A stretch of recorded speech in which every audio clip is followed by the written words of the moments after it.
Good afternoon. I'm calling this hearing to order. And first, I want to thank the chairman, Senator Akaka, for scheduling this hearing today and allowing me to act as the chairman.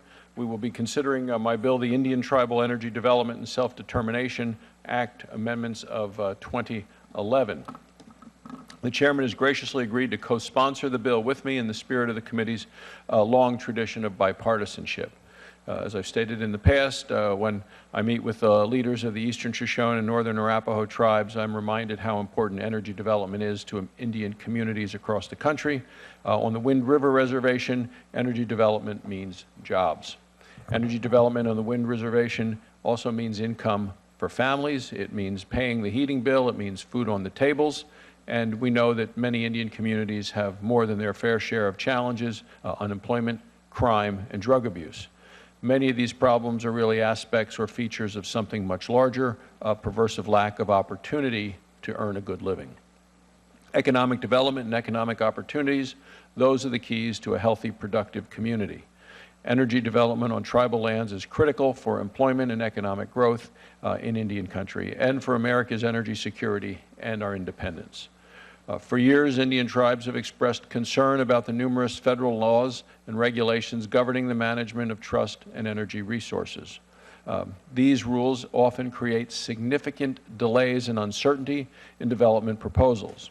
For these reasons, I have introduced S-1684, the Indian Tribal Energy Development and Self-Determination Act amendments of 2011, and I'd like to highlight some of the more important provisions.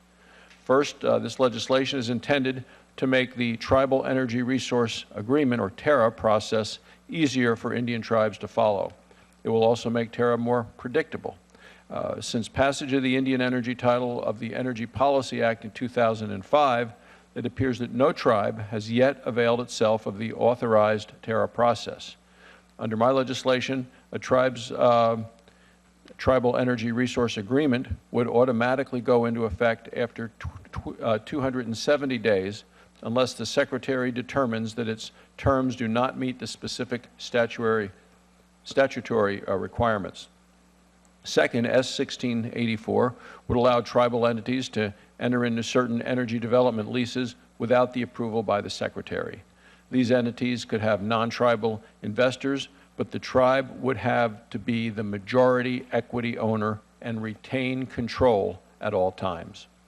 Third, this act provides the Indian tribes with some funding to implement the TERA process without increasing the cost of the program. The amount would be equal to any savings that the United States realizes as a result of the Indian tribe carrying out the TERA. There are other energy-related issues addressed in this bill as well, apart from the Energy Policy Act of 2005. For example, tribes also face barriers when seeking approval of hydroelectric projects. There is a provision in my bill that modifies a barrier in the Federal Power Act, making it difficult for tribes to pursue hydroelectric projects.